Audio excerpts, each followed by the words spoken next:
제44차 국무회의를 시작하겠습니다.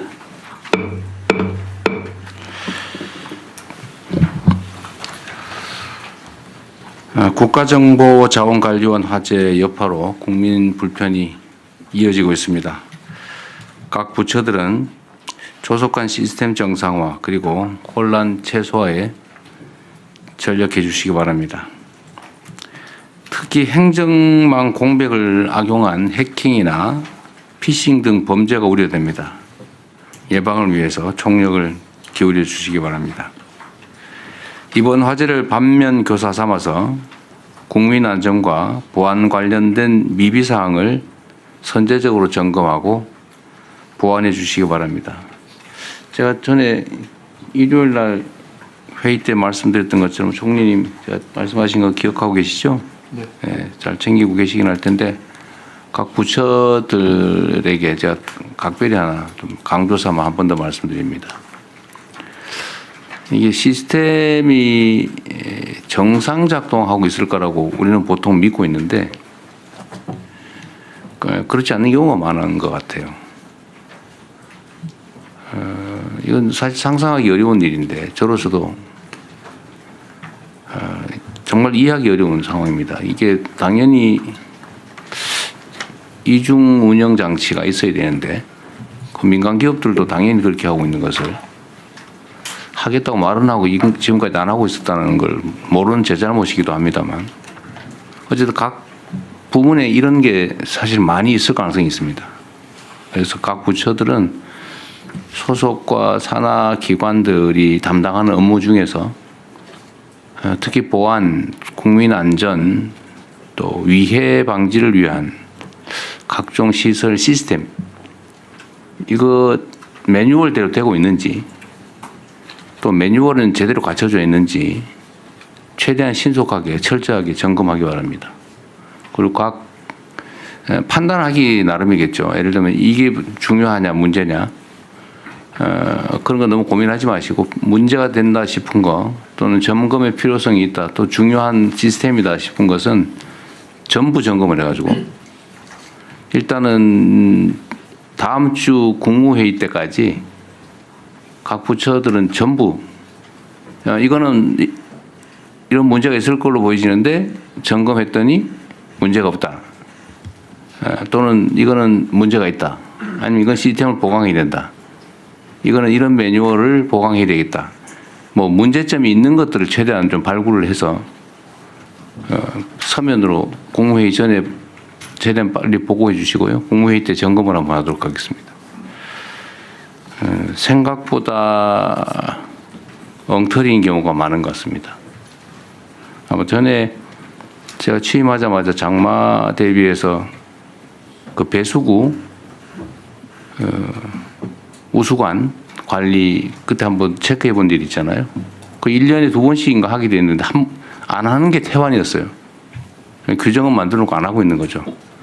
어쨌든 그때 집중적으로 그리고 이 점검을 해서 좀 BP에는 좀 줄어드는 측면이 있습니다. 그러니까 그런 게 한두 군데 있는 건 아닌 것 같아요. 그러니까 전부 스크린해 보도록 하십시오. 이번 주부터 추석 연휴가 시작됩니다. 전국적으로 교통량이 많아지고 또 사건 사고도 늘어나는 시기인 만큼 안전대책을 철저하게 수립하고 특히 의료, 소방 등의 비상체계를 철저히 점검하기 바랍니다. 또 추석 이후에는 전국 각지에서 가을 축제들이 많이 열리게 됩니다. 가을철 다중 운집 행사에 대한 안전대책도 철저하게 준비해 주시기 바라고 특히 지방정부 또 공공기관들 또 민간단체들 행사 내용을 철저히 챙겨보기 바랍니다. 항상 말씀드리지만 국민 안전에 관한 한은 지나친 것이 부족함보다 100배 낫습니다. 좀 과하다. 뭘 저렇게까지 하나. 이런 생각이 들어도 괜찮으니까 최대한 철저하게 대비해 주시기 바랍니다. 또 추석을 앞두고 축산물 등 일부 품목의 가격이 또 불안해지고 있습니다. 관계부처는 추석 장바구니 물가 안정을 위해서 노력해 주시기 바랍니다. 오늘도 보고가 좀 있긴 할 텐데요. 일시적이고 단편적인 대응도 해야 되겠지만 근원적인 물가 해법도 고민을 해야 됩니다. 유통 구조 문제도 그렇고 뭔가 비정상적인 시스템 때문에 생기는 구조적 문제들도 철저하게 챙겨봐야 되지 않을까 싶습니다. 생산부터 소비까지 이어지는 전체 과정을 정밀하게 점검해 주기 바랍니다. 물가 안정이 곧 민생 안정이다 이런 자세로 물가 안정에 좀 신경을 최대한 써주시기 바랍니다. 특히 농산물의 안정적 공급 기반을 확충해 주시고 또 취약계층 생계의 어려움을 덜어줄 실질적 방안도 마련해 주시기 바랍니다. 여기 약간 덧붙여서 먹는 문제로 사람들이 고통받지 않으면 좋겠어요. 최소한 대한민국 정도 수준이 되면. 그래서 아마 준비는 하고 있을 텐데 음식물이 부족해서 계란 훔치다가 감옥 가고 이런 일들이 가끔 발견되잖아요. 또는 먹는 것 때문에 고통받다가 사실 극단적인 선택을 하는 경우도 우리 언론에 보도에서 가끔씩 보는데 최소한 그런 일이 생기지 않게. 참고로 제가 경기도에서 그냥 드림센터라고 정말 배고픈 사람 와서 무료로 가져갈 수 있게 신원조사 이런 거 하지 말고 이런 걸 해본 일이 있어요. 그때 언론들이 와서 벤치 타고 가서 다 집어 갈 거다. 다 가져가면 어떡할 거냐 뭐 이렇게 걱정을 했는데 그런 일 없었어요. 우리나라 사람들이 그렇게 수준 낮지 않습니다. 꼭 필요한 만큼 가져가고 오히려 나중에 도로 갖다 채워놓더라고요. 예산도 거의 들지 않습니다. 각 지방정부들에게 좀 이런 점을 좀 주지를 시키든지 해가지고 특히 복지부에서 좀 챙겨주시기 바랍니다. 먹는 문제가 좀 그러지 말자. 특히 명절 되니까 특히 더 그런 것 같아요. 얼마나 서럽겠습니까? 국민의 성원 덕분에 유엔 총회 일정을 잘 마무리하고 돌아왔습니다. 이번 순방으로 END 이니셔티브에 대한 국제적 지지를 확보하고 한반도의 새로운 미래를 국제사회에 제시했습니다. 특히 우리 경제의 성장을 위해서 세계적 기업들과 협력을 약속했는데 관련 부처는 후속 조치 이행에 만전을 기해 주시기 바랍니다. 에이펙 정상회의가 한 달 앞으로 다가왔습니다. 돌다리를 두드려보는 자세로 철저하게 준비 또 대비해 주시기 바랍니다. 이상입니다. 이후 회의는 국무총리. 아니, 지금 업무 보고 먼저 받고 의결은 나중에 하고 보고까지는 공개하고. 네, 현안 토의 먼저 하겠습니다. 원래 토의는 물가예요. 토의 보고 물가 이렇게 다 같이 하시죠. 보고를 짧은 걸 차라리 먼저. 짧은 거 먼저 하고 하죠. 네. 하고 토의 들어가죠. 그러시죠. 그 부처보고 두 건 있는 거를 먼저 진행할까 합니다. 부처보고 두 건을 순서대로 가급적 압축적으로 해주시고요. 그리고 나서 물가 관련 토의하고 그리고 안건 처리하겠습니다. 외교부에서 외교부 장관이 먼저 해주시겠어요? 예. 그 다음에 행안부 준비해 주십시오. 네, 대통령님 모두 말씀에서도 말씀이 있으셨습니다. 이번에 대통령님의 유엔 총회 참석 주요 성과와 후속 조치 계획을 보고 드리겠습니다. 여기 한 페이지로 준비된 것을 보시기 바랍니다. 대통령께서는 2박 3일의 일정으로 미국 뉴욕에서 개최된 제80차 유엔 총회 고위급 회기에 참석하셨습니다. 그 성과는 네 가지로 정리해 볼 수 있겠습니다. 우선 돌아온 민주 대한민국 글로벌 책임 강국으로서의 위상을 강화하였습니다. 대통령께서 유엔 총회 기조연설을 통해서 대한민국이 민주주의 위기를 극복하고 국제 무대에서 신뢰받는 파트너로서 복귀하였음을 선언하셨습니다. 그 외에 평화, 기술, 개발, 기후 등 여러 분야에서 역할을 확대하겠다는 의지를 표명하셨습니다. 아울러 안보리 공개 토의를 주재하시면서 AI와 국제 평화 안보에 대해 논의를 하셨습니다. 두 번째, 새로운 대한민국 즉 한반도 비전을 END 이니셔티브를 제시하고 국제사회의 지지를 확보해야 했습니다. 세 번째, 민생 중시 국정기조를 국제적 차원에서 구현하였습니다. 즉 미국 경제와 금융계 핵심 인사들을 대상으로 새 정부의 첫 한국 경제 설명회를 개최하셨으며 또한 그 블랙록과 국내 AI 및 재생에너지 인프라에 대한 협력 MOU 그리고 IBM과는 양자 과학기술 산업 육성 협력을 위한 MOU를 각각 체결하였습니다. 이외에도 우즈베키스탄, 체코, 이탈리아, 폴란드 등과 정상회담을 통해 정상 간 유대를 강화했으며 양국 간의 협력 또 여러 가지 경제 발전에 연결될 수 있는 실질적 협력 방안을 폭넓게 논의하였습니다. 또한 한미 간의 주요 현안에 대한 우리 입장을 주요 오피니언 리더들에게 설명하고 지지 기반을 확대하였습니다. 다음 후속 조치입니다. 첫 번째로 정상회의에서 발신하신 메시지에 대한 후속 조치를 적극 이행해 나가겠습니다. 즉 평화, 기술, 개발, 기후 분야에서의 역할 확대를 계속해 나가면서 주재하신 안보리 공개토의에서의 모멘텀을 발전시켜서 국제사회에서의 AI 논의에서도 주도적 역할을 계속 수행해 나가겠습니다. 둘째, 새로운 한반도 비전인 END 이니셔티브에 대한 국제사회의 지지를 지속적으로 확보해 나가겠습니다.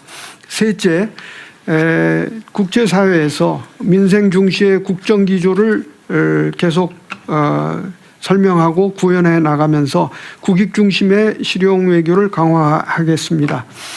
경제 분야의 글로벌 오피니언 리더 대상으로 네트워크를 확장해서 한국 경제와 우리 정부 정책에 대한 신뢰와 지지를 강화하고 AI, 양자 기술 등 첨단 과학 기술 분야의 협력을 도모해 나가겠습니다. 또한 이번에 그 양자 정상회담에서 논의된 체코 원전, 폴란드 방산, 교역, 투자 이런 분야에서 구체적 성과가 도출될 수 있도록 후속 조치를 추진해 나가겠습니다. 마지막으로 미국 각계 각층과의 교류 협력을 강화해 나가겠습니다. 미국과 현안인 관세 협상, 비자 제도 개선, 북핵 문제 등에 대해 우리 입장에 대한 대미 설명을 지속해 나가면서 한미 동맹에 대한 우호적 여론을 더욱 확대해 나가겠습니다. 이번에 대통령님의 유엔 총회 참석은 지난 6월 G7 정상회의 참석에 이어 다자 정상외교가 본격화되었다는 점을 선명하게 보여주는 외교 행보였다고 생각됩니다. 외교부는 이러한 성과를 기반으로 APEC 정상회의를 비롯한 하반기 주요 정상외교 일정이 한층 내실 있게 진행될 수 있도록 역량을 집중해 나가겠습니다. 이상 보고를 마치겠습니다. 네, 그 국정자원화제 다음 보고하실 거죠? 네. 이건 좀 양이 좀 많으니까 그 전에 제가 부처에 뭐 좀 물어볼 게 있어요. 고용노동부, 네, 장관님. 네. 지금 그 산업재해율 또 산재 사망 특히 추락 사고, 네. 그 좀 줄이기 위한 정책들을 지금 준비하고 있죠. 네, 네, 그렇습니다. 발표했던가요? 추락사만 따로 발표하지는 않았습니다. 산재 사망 사고 줄이기 전체. 노동안전 종합대책은 발표했습니다. 그 어쨌든 형사 제재보다는 경제 제재가 훨씬 효과가 크잖아요. 네, 네. 근데 저번에 말씀드렸던 거는 좀 정리하셨나요? 그러니까 중대재해 사고가 발생하면 중대재해 개념을 바꾸고 예를 들어 한 동일 사고에 몇 명 이상, 지금 2명 이상인가요? 사망? 네. 동시에 또는 동시에 2명? 네. 근데 예를 들면 1년 내에 3명 이상? 네. 이렇게 될 경우에 제재금, 그러니까 네. 경제 제재를 뭐 형사처벌은 별도로 하고 네. 경제 제재를 정리했어요. 영업이익 대비 5% 이내 영업 대비 영업이익의 5%. 네. 그 다음에 과징금을 영업이익의 5% 이내. 네. 그 기준은 최하 30억. 네, 최하 30억입니다. 영업이익이 발생 안 하는 것이 만약에 3명 예를 들면 중대재해로 2명이 아니라 3명이 사망하면 어떻게 합니까? 사실상 그렇게 되면 영업 정지가 되겠습니다. 뒤에 아니 과징금도 하고 영업 정지도 해야지. 네, 과징금하고 어제 한 사고로 3명이 동시에 사망한다는 건 있을 수 없는 중대 사고인데 그럴 경우 제재. 그러면 예를 들면 1년 기간에 네. 3명이 아니라 4명이 사망하면 1년이라 하면 첫 발생한 그러니까 그걸로부터 1월부터 12월이 아니고 예, 첫 발생한 날로부터 기산해서 예. 12달 동안 겹치는 1년 기간 네. 3명 이상 네. 사망하면 어쨌든 중대 제재 대상이 되는데 네, 네. 한 명이 늘면 어떻게 한다. 이거 세부적으로 좀 준비도 하셔야 될 것 같아요. 네, 알겠습니다. 예를 들면 뭐 대통령께서 말씀하신 건 3명 이상 사망했을 때 아니, 그런데 기준을 추가로 그냥 너무 추상적으로 해놓으면 네. 다작 봐주기 하잖아요, 실제로. 네. 그러니까 아예 규정을 물론 그 시행이 아니라 규칙 개정할 부분일지도 모르겠는데 네. 어쨌든 예측 가능하게 이거 동시에 사망 사고가 5명 이상 발생하면 회사 망하는구나. 네. 이렇게 생각할 수 있게 예측 가능하게 얼마를 물어내야 되는구나 이렇게 생각할 수 있게 해 놓으라는 겁니다. 알겠습니다. 법령 개정이나 필요하면 좀 빨리 하시고요. 네. 그 자살 대책 저번에 얘기했는데 이게 자살 대책 총괄은 총리께서 맡으시나요? 네. 혹시 뭐 현재까지 진척 정도는 복지부하고 등등 해서 하고 있고요. 지금 해서 이제 기구를 곧 구성합니다. 기구 구성하시고 거기 집행력까지는 기구인가요? 아니면 지금 과거와 달리 본부 체계를 지금 구성하려고 준비하고 있습니다. 집행력도 하시게? 네. 네. 좀 신속하게 해주시고요. 법무부 장관님. 제가 전에도 간헐적으로 말씀을 잠깐씩 드렸던 거긴 한데 네네.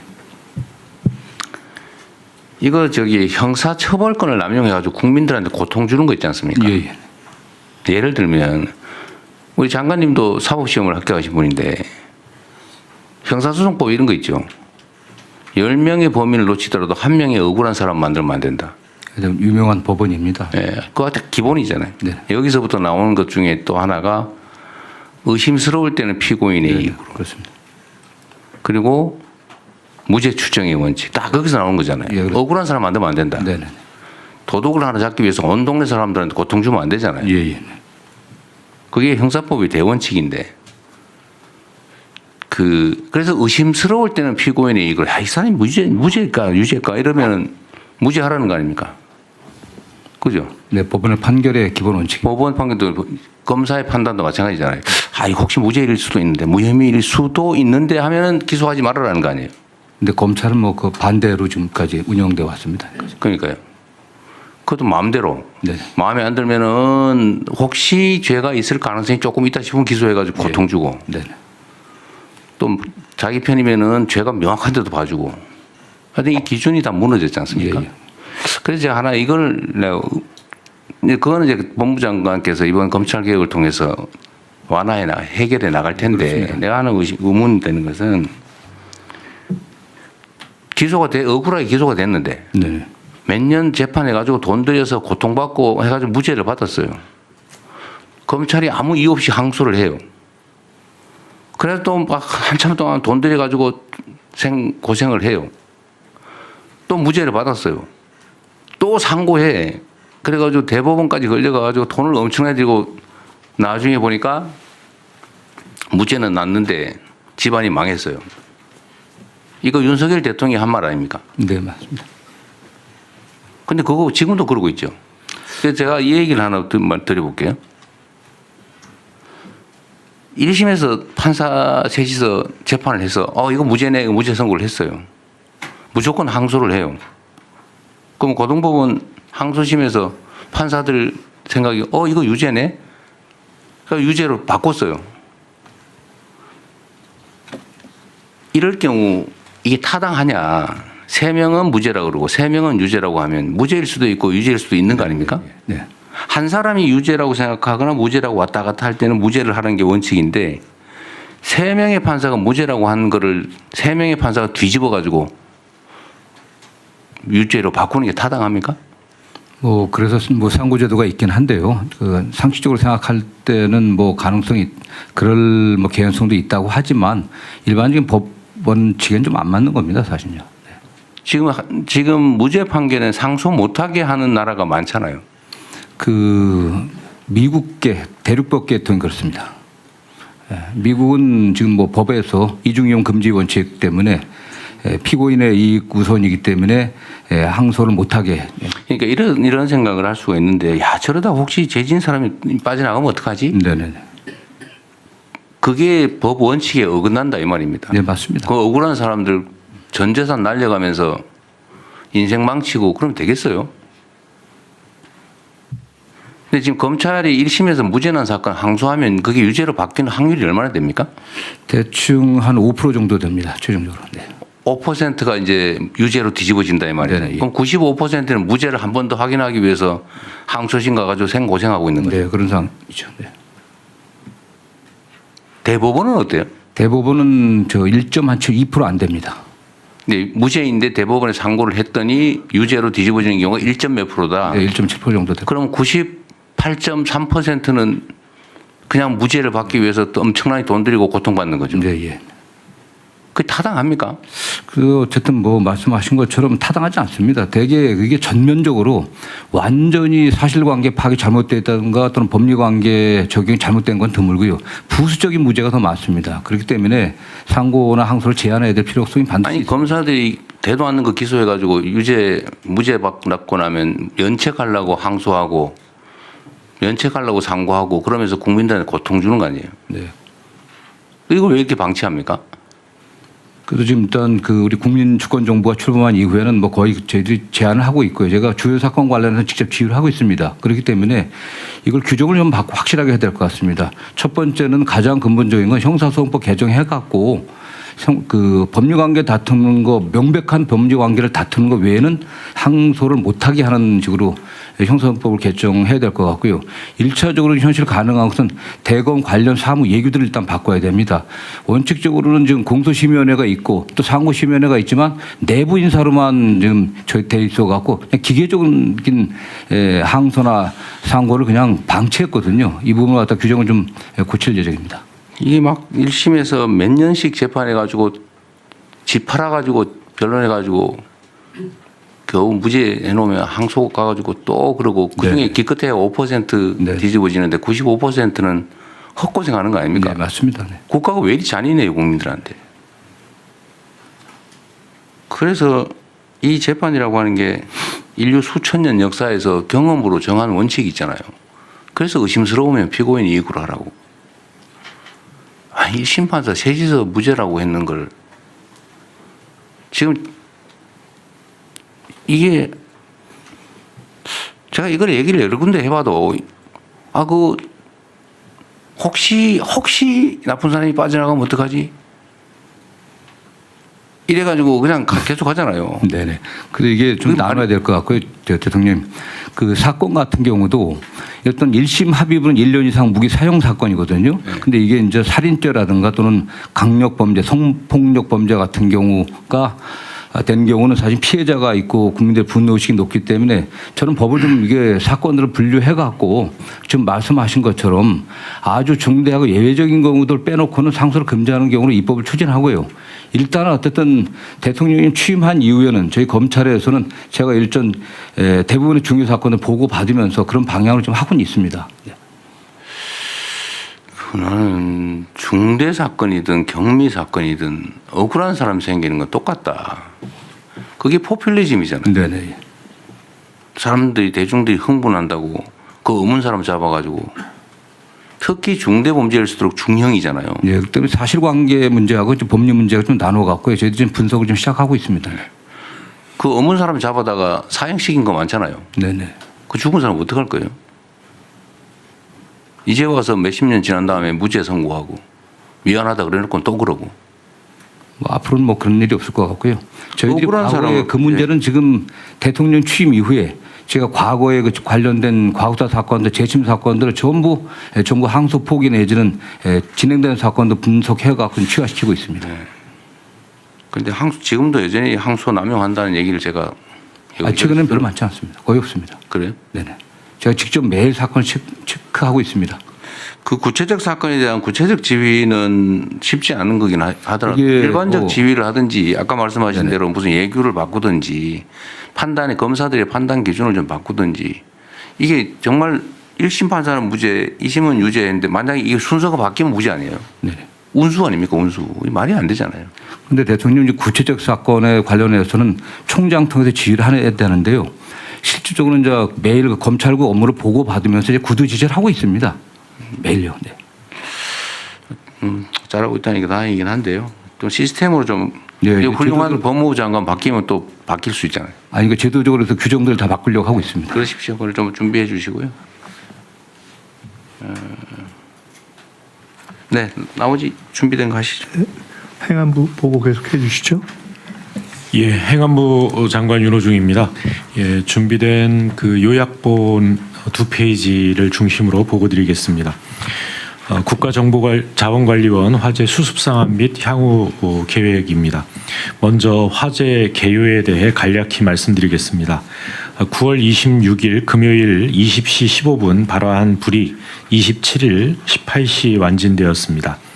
피해 현황은 화재 발생한 7-1 전산실은 전소되었고 이를 포함한 모든 전산실에 647개 시스템이 중단되었습니다. 대응 경과를 말씀드리겠습니다. 화재 직후 장애 발생 상황을 인지하고 비상근무 체제로 전환하여 긴급 지시 사항을 전파하였습니다.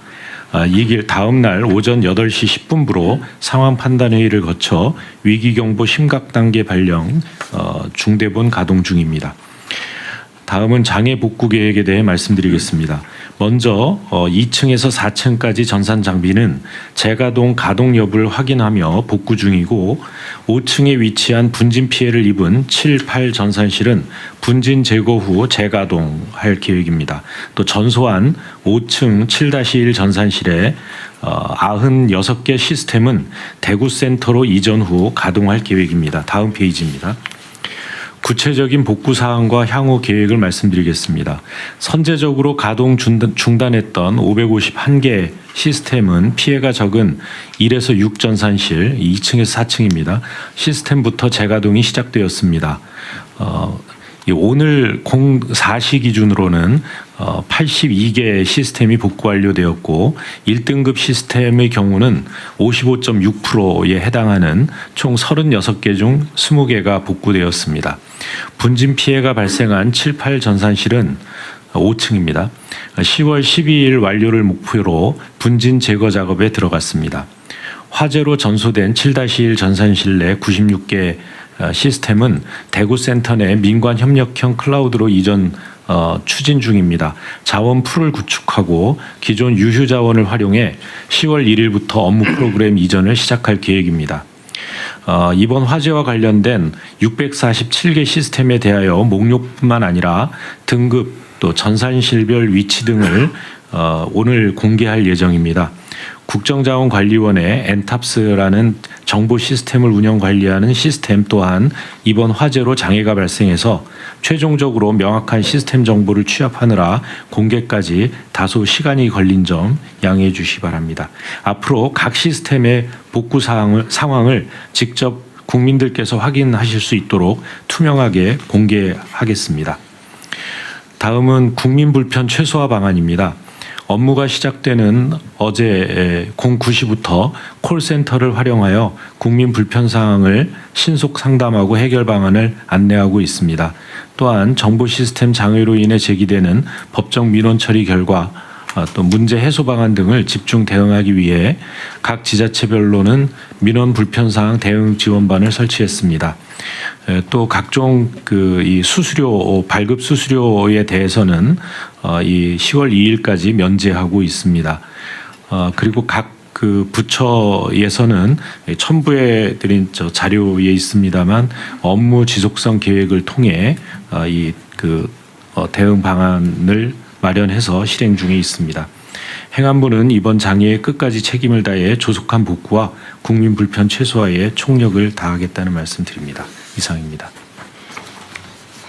각 부처별로 상황과 대응 계획 보고하실 거죠? 너무 양이 많은데. 이렇게 하시죠. 이건 뭐 최대한 신속하게 복구한다. 또 필요한 대응 우회 방안을 강구한다. 그거 다 당연히 해야 될 일이잖아요. 그런 정도로 하시고 좀 그냥 일반적인 논의를 좀 해보면 좋겠어요. 상황 파악은 다 이제 됐겠죠, 이제. 예, 그렇습니다. 저번 일요일 날 얘기해서 좀 정리가 안 된 것들이 있었는데 이게 일단은 민간은 이중 운영 시스템을 갖추고 있는데 네, 거의 모든 뭐 글로벌 기업들뿐만 네, 아니라 다 가지고 있잖아요. 예. 정부 전사는 이중 운영 시스템이 없었다는 거죠. 지금 하려고 했는데 네.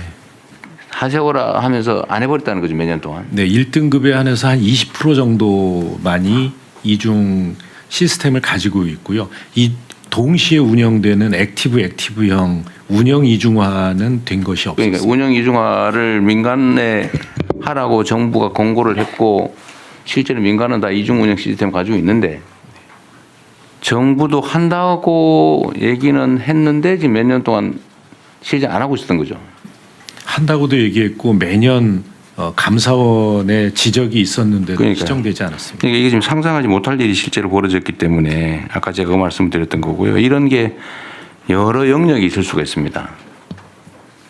오히려 이 유지 보수에 의해서는 삭감해 왔다는 거잖아요. 계속 줄여왔다는 거잖아요. 그래서 하나 더 만들어야 될 상황인데 어쨌든 그런 문제가 여러 군데 있을 수 있고 지금 이제 복구는 하되 어쨌든 언제 일이 또 벌어질지 모르니까 이중 운영 시스템을 정부의 자체로 만들든지 아니면 민간과 협업해서 만들든지 가능한 방안을 좀 찾아서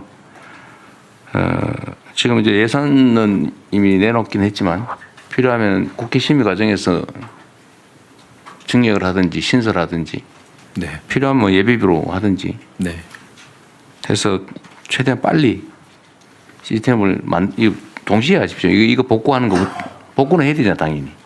그리고 소위 듀얼 시스템을 만드는 거. 네, 지금 그거는 네, 별도로 팀을 만드든지 해서 준비를 하십시오. 네. 아까 가계부 이거 어디서 하기로 했죠? 예. 가정수사기 AI. 맞다. 네, AI 인공지능위원회에서 하기로 했습니다. 네, AI 전략위원회에서 진행하기로 결정했습니다. 어쨌든 그거는 최대한 신속하게 이제 복구하는 것 말고 시스템을 정비하는 거를 신속하게 동시에 네. 진행하도록 하십시오. 네, 동시에 신속하게 진행하겠습니다. 그리고 현재 복구가 지금 이 순간까지 몇 개나 됐어요? 예, 지금 82개 돼 있습니다. 82개.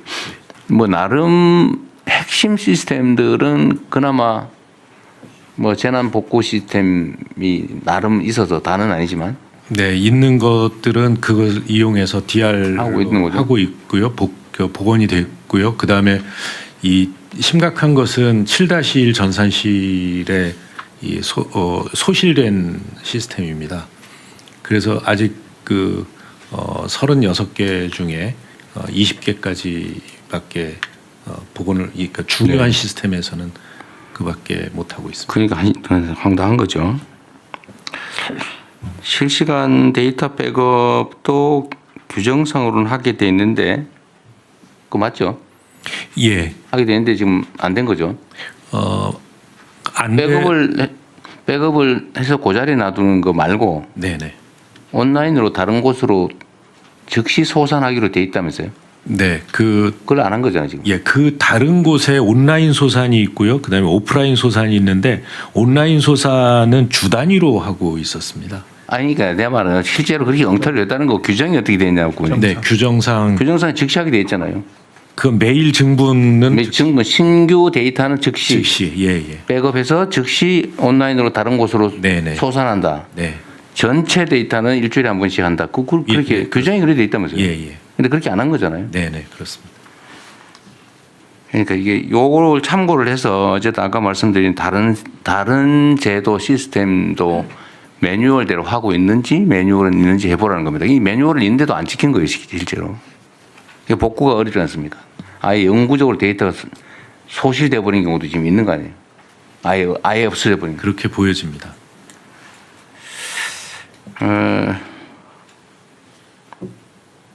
그럼 몇 퍼센트 주면 된 거예요? 뭐 이게 사실 퍼센트지가 의미는 특별히는 없죠. 왜냐하면 국민들이 자주 중요성 차이. 네, 중요성 차이도 있고요. 시스템이 큰 시스템이 있고 작은 시스템도 있습니다. 그래서 개수는 의미가 없는데 개수로 치면 지금 한 14% 정도 된 거고요. 그다음에 중요도로 보면 1등급의 55.6%가 된 것입니다. 지금 각 부처들 이제 보고 준비해 놓으셨는데 그냥 그러면 이렇게 할게요. 한번 자, 국무총리실은 현재 문제되는 복구되지 못한 중요한 시스템이 뭐가 있어요? 예, 저희 지난 일요일 날 국조실장입니다. 지난 일요일 날 보고 드린 대로요. 조세 심판원에 청구받은 저구가 하나 있고 그다음에 규제 신문으로 그 두 가지가 있습니다. 어쨌든 요거는 예. 조세 심판은 개별적으로 담당이 있기 때문에 별 문제가 없다. 예, 그렇습니다. 규제 신문고는 우편, 메일, 팩스 등으로 받고 있습니다. 근데 지금 접수했다가 소실된 자료가 있을 수 있다. 있습니다. 예. 숫자는 크지는 않을 거고. 그렇습니다. 기재부는 어떠세요? 예, 대통령 기재부는 재정정보 시스템이 제일 중요한데 그 부분은 일요일 날 4시로 복구가 되고 나머지 복구됐어요? 홈페이지 부분입니다. 예, 그래서 홈페이지. 그 부분은 저희들 우리 국민들한테 공지를 했었습니다. 그래서 필요하면은 지금 홈페이지는 지금 전 부처가 아마 같은 홈페이지. 예, 문제가 있습니다. 그 다음에 교육부는요? 네, 전 부처와 마찬가지로 그 홈페이지는 이제 됐고 문제가- 모든 홈페이지가 다 똑같을 네네. 거고. 그리고 네. 나머지는 지금 실제로 현장에서 가장 관심이 높은 K-에듀파인이나 나이스테제는 잘 돌아가고 있어서 네, 문제 있는 것만 얘기하십시오. 네, 없습니다. 네, 그럼 교육부는 별 문제가 없다는 거고. 과기정보통신부는요? 네, 그 우체국 금융은 완전히 그 서비스 재개돼서 정상 운영 중입니다. 다만 이제 우편 서비스 중에서 이제 필수 서비스인 우편, 등기, 소포 등은 재개를 했지만 일부 서비스인 우체국 쇼핑, 내용 증명, 미국행 국제 우편 등이 차질이 좀 있습니다. 이 우체국 쇼핑에 입점한 농어민들, 소상공인들이 이거나 생산해서 우편으로 보냈어야 되는데 못 보내서 지금 우리 썩는다, 못 쓴다, 뭐 이렇게 아우성이라던데. 네, 그거에 대한 대책은 뭐예요? 실제 그 신선 식품에 대해서는 오늘부터 이제 그 배달이 가능하도록 이제 저희가 재개를 했고요. 다만 이게 기존 농수산 식품들은 이제 저희 우정사업본부에서 저희가 구매를 해서 실제 저희 직원들에게 복지로 이제 활용하거나 아니면은 그 우체국 그 보험이나 금융상품 우리 고객들한테 이제 선물로 드리는 형태로 신선식품은 우편 배달을 재개했고 재개했습니다. 그 외에 가공식품이나 이런 것들은 사준다. 네. 네. 그리고 지금 중개부에서 추가로 저희가 사업자분들 찾아서 연락해가지고 중개부가 가지고 있는 공용 홈쇼핑하고 민간하고 이제 쇼핑 연결되어 있는 사업들이 있습니다. 그래서 그쪽으로 연결해드린 점. 네. 근데 여기가 좀 아우성이 좀 많은 것 같더라고요. 자, 외교부는 문제되는 게 특별히 뭐 있어요? 없습니다. 네, 다행이네요.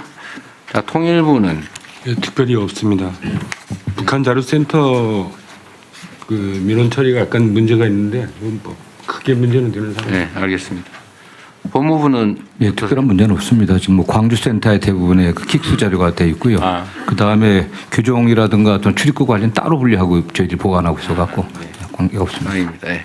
국방부는 뭐 별도 시스템이었죠. 뭐 상관없고 행안부가 지금 꽤 있겠죠. 네, 아까 보고 드렸습니다. 네.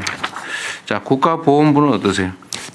통합보험 시스템은 지금 민원 처리가 불가능합니다. 또 국립묘지 안장 신청도 불가능합니다. 그렇지만 8월 31일까지 자체 백업 파일이 있어서 이걸 각 그 국립묘지나 지청에 내려보내서 수기로 특히 팩스를 통해서 수기로 모든 업무를 처리하고 있습니다. 네. 근데 그 사이에 신청을 했는데 자료가 사라졌으면은 9월 한 달 자료는 다 사라졌습니다. 그렇지만 이거는 수기로 각 지청과 각 현충원 호국원에 자체 우리가 파악이 가능한 것으로 보고를 받았습니다. 그러게 국립묘지 안장이야 뭐 건수가 많지 않을 테니까 충분히 파악 가능할 것 같고 일반 민원들이 좀 사라진 게 있을 텐데. 제일 민원이 그 기차표 할인하는 민원이 제일 큽니다. 그러면 그 대책은요? 그 대책은 현장에서 유공자증을 제시하면은 자체에서 바로 할인을 받거나 아니면 나중에 후보 뒤에 이게 정상화됐을 때 그 나중에 후보를 정산해 주는 걸로 그렇게 했습니다.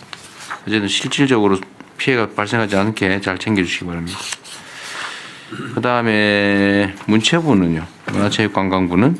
네, 문체부는 35개 서버가 지금 중단이 되어 있는데요. 공직자 통합 메일은 복구가 완료돼서 정상 서비스하고 있습니다. 또 하나는 이제 보도자료나 정책 뉴스에 뭐 사진, 영상, PDF 파일이 보관되어 있는 정책 브리핑이라는 게 있는데 요게 7-1 위치에 있어서 백업 데이터랑 모두 다 전소가 됐습니다. 근데 이 부분은 예전에 한번 보고 드렸듯이 대통령 기록관에 6월까지는 이 보관되어 있는 다른 데이터가 있어서 가지고 오고 또 각 부처한테 보도자를 다시 모으면 이거는 뭐 회복할 수 있을 것 같습니다. 알겠습니다. 자, 농림축산식품부는 어떠세요? 저희는 그 공익직불금 지급 신청을 위해서 개인정보 그 확인을 해야 되는데 그게 오늘까지였습니다. 그래서 이거를 그 10월 15일까지로 연장 조치했고요. 그래서 크게 문제 없을 것 같습니다. 그리고 농식품 바우처 신청하는 것이 있는데요. 이것도 읍면동 행정복지센터에서 수기로 일단 신청받는 것으로 그렇게 처리하고 있습니다. 예. 업무에 심각한 장애가 생기지 없습니다. 저희는 광주센터를 이용하고 있었습니다. 예. 이번에 광주가 큰일하네. 네, 그다음에 산업통상자원부는요. 산업부는 저희 자체적으로는 괜찮은데 저희가 복지부와 연계된 에너지 바우처가 지금 신청은 되는데 결제가 지금 안 되고 있습니다. 그 시스템이 복구될 때까지는 저희가 일단 납부를 일단 유예를 하고 지금 그런 상황이 진행되고 있습니다. 네, 여기도 그거 말고는 다른 문제는 없는 것 같아요. 특별한 사항은 없습니다. 네. 그다음에 보건복지부는 어떠세요? 네, 복지부는 49개가 중단됐는데 현재 14개가 복구되고 35개가 아직 복구 중에 있습니다. 문제가 되는 거는 전소된 시스템인데요. 아래 그 별표에 보시면 사회서비스 전자바우처 시스템이 작동이 안 되고 있습니다. 근데 이용에는 문제는 없는데 바우처를 지급 서비스를 제공하는 기관 한 2만 개에 대해서 저희가 그 바우처 비용을 지급을 해야 됩니다. 그래서 열흘 단위로 지급을 하고 있는데 한 1,400억 정도 돈을 지급을 해야 돼서 추석 전에 수기로 지급을 하도록 그렇게 지침을 내려서 준비하고 있습니다. 그리고 장사정보 시스템이 작동이 안 돼서 62개 그 장례 그 화장장에서의 예약을 지금 유선 팩스로 예약을 하고 있어서요. 장례 지도사 통해서 예약하는 것들을 안내를 지속하고 있습니다.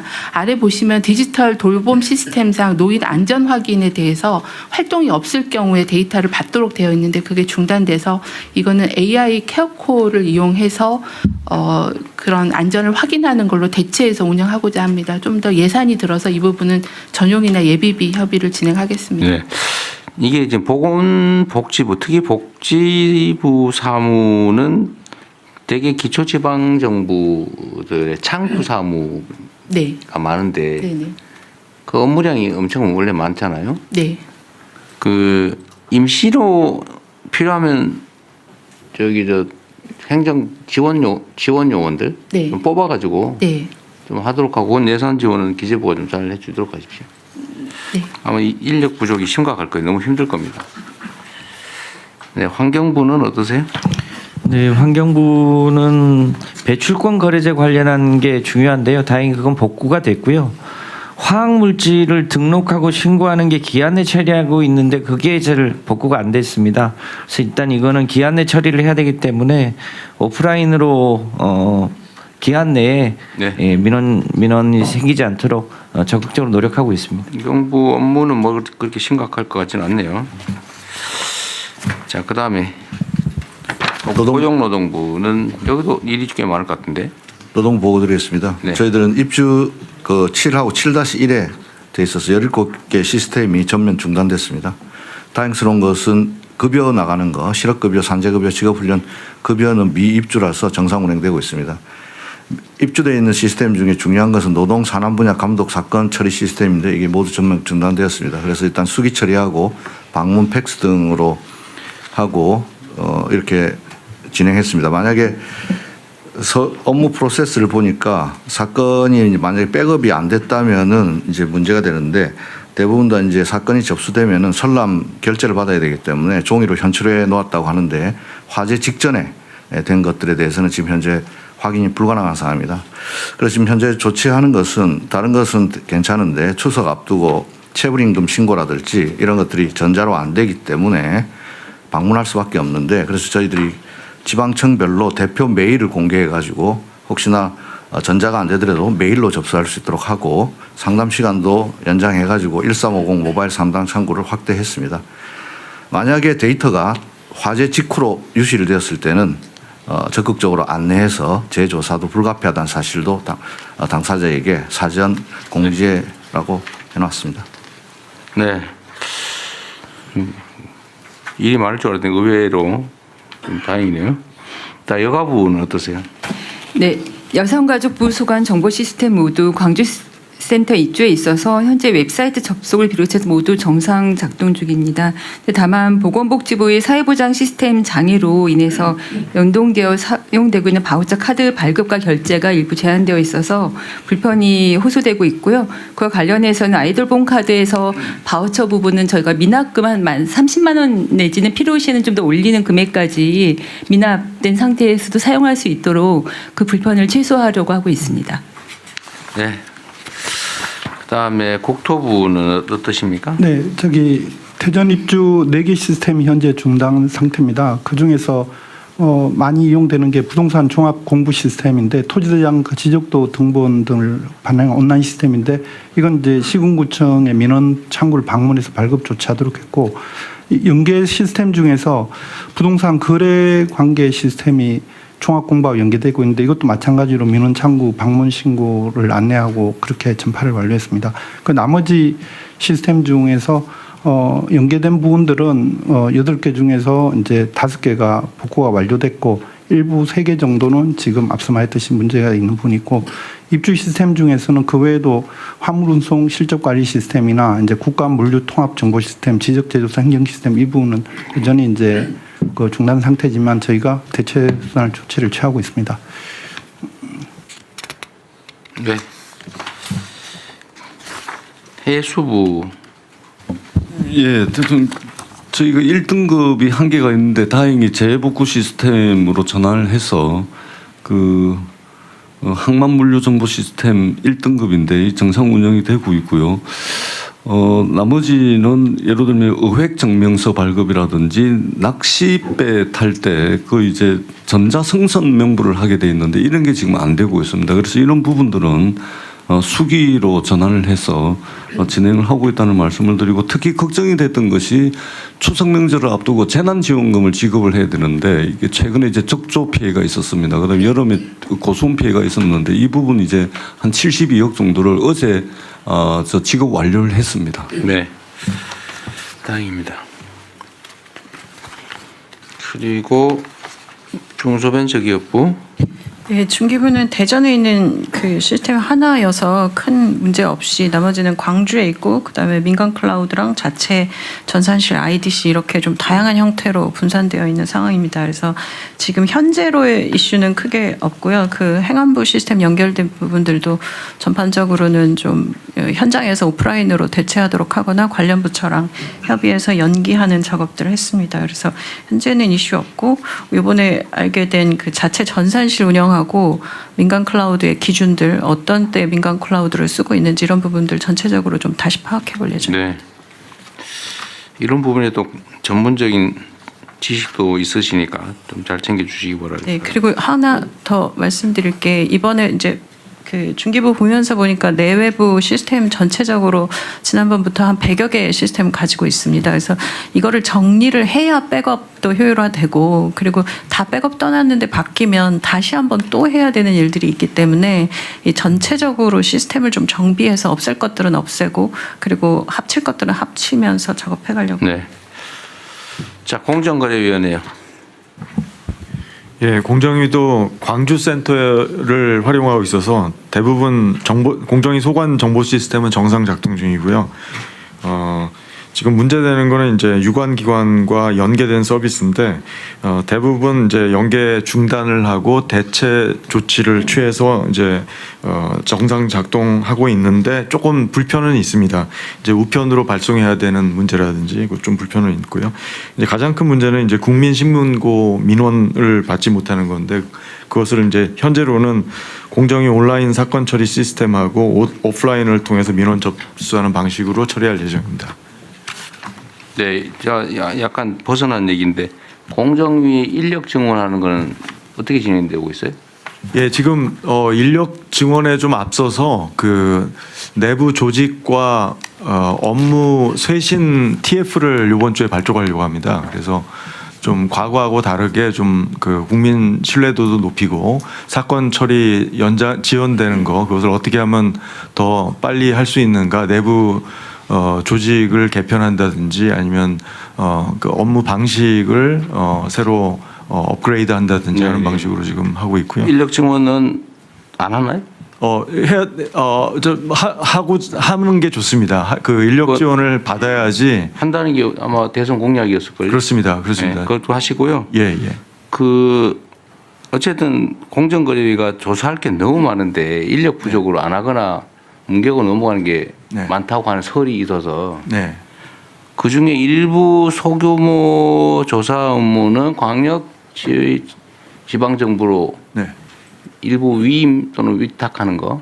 예, 그게 상당히 중요할 것 같습니다. 가맹 사업이라든지 좀 그렇게 그것도 검토해 보십시오. 예. 자, 공정거래위도 뭐 다행이고요. 금융위원회는 어떻습니까? 금융이 제일 중요한데. 네, 맞습니다. 제일 여러 가지로 영향이 많은 부분인데요. 실제로는 보면 행정정보망과 연계된 금융서비스 이 부분인데요. 사실 지금 대부분 정상화됐습니다. 가장 중요한 것 중에 하나가 이제 대출 신청을 받을 때 필요 서류를 보통 행정정보망을 통해서 개인들이 제출하지 않더라도 은행에서 자동적으로 그것들을 받아다가 이렇게 제출 서류를 확인을 하는데요. 지금 다행히 공공마이 데이터가 복구가 돼서 대출 부분 지금은 문제가 없다 그 말이군요. 네, 그리고 하나 남은 거는 이제 신분증 진위 확인 부분이 있는데 주민증 같은 건 복구가 안 돼서 다른 대체 수단인 운전면허증이라든지 여권이라든지 모바일 신분증 이런 걸 이용하도록 대체 수단을 말씀드리고 또 실제로는 ARS 이런 걸 통해서 주민증을 갖고 와도 확인해 드릴 수 있는 대체 수단들을 강구하고 있습니다. 네, 이상입니다. 다행입니다. 국민권익위.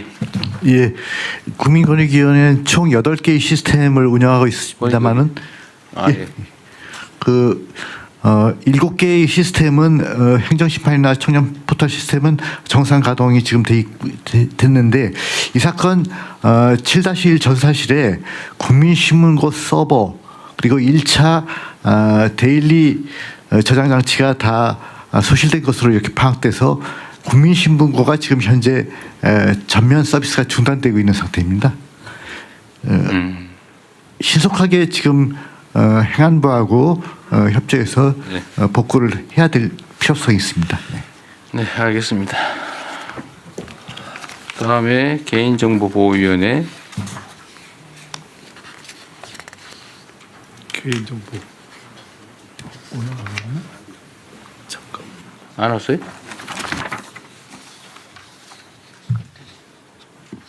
오늘 참석을 못했습니다. 그 대리 참석도 안 오늘 대리 참석이 없나? 이게 원래 이미 출석 기관이라 대리 참석은 안 하는 모양인데. 예, 서면으로 잠깐 보고 넘어가겠습니다. 네, 불참하셨습니다.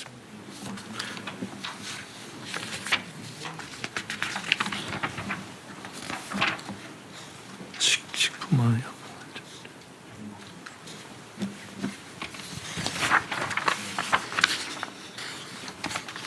네, 다음에 식품무약공안전처.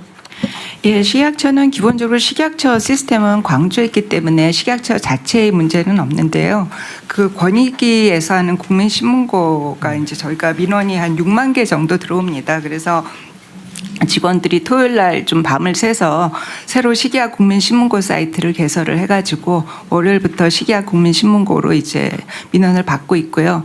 또 하나는 이제 이 모든 공무원들이 다 온나라 시스템이 지금 안 돼서 이제 좀 문서를 종이로 수발을 해야 되는 시스템으로 들어갔기 때문에 이 또한 저희가 심각 단계로 하면서 주말에 그 직원들 긴급 대응 매뉴얼을 만들었습니다. 그래서 이제 9시 그 월요일 날 8시 반에 그 긴급 대응 매뉴얼을 줘서 지금 어제 밤에 확인을 했더니 별 문제 없이 진행된다고 하고 있습니다.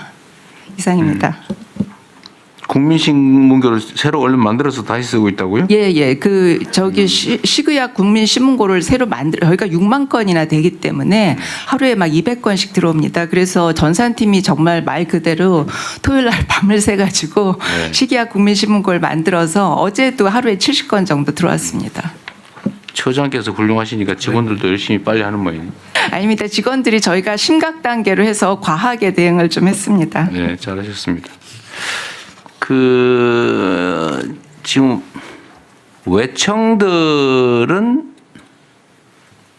이거 문제 없어요? 뭐 온갖 외청들 많잖아요. 무슨 뭐 통계청이니 경찰청이니 검찰청이니 뭐 검찰청은 괜찮아요? 그건 자체서 뭐가 따로 있죠. 외청들 지난번에 이제 조달청이 이제 큰 문제가 있었는데 조달청은 지난번에 그 중대본회의 때도 잘 회복해서 하고 있다는 쪽으로 보고를 했고 경찰청이랑 그 당시에도 별 문제는 특별히 문제 있다고 이게 그 이제 이런 제가 오늘 이것도 하나 발견한 사실인데 외청 있잖아요. 외청들 외청도 자기들이 있는 분들이 지휘하는 외청 기관이지 독립돼서 지 마음대로 하고 있는 데는 아니잖아요. 거기 업무도 당연히 각 소관 부처가 파악을 해야죠. 내가 보니까 그 외청들 업무는 버려놓은 것 같더라고요. 국무회의 보고도 안 되고 파악도 안 되고 따로 있어요. 그렇게 하면 안 되지. 앞으로는 소속 외청들 업무도 챙기도록 하십시오. 어떻게 뭘 하고 있는지. 외청이라니까 아예 그냥 시집장가 가서 분가한 자식 취급하는 것 같아. 그러면 안 됩니다. 그럼 통제가 안 되잖아요. 그것도 그렇고 그 산하 공공기관 각 기관들도 좀 챙기세요. 그것도 다 내가 보니 거의 버려놓는 것 같아. 그럼 누가 관리합니까? 감사원만 관리하게 되죠. 그렇게 하면 안 돼요.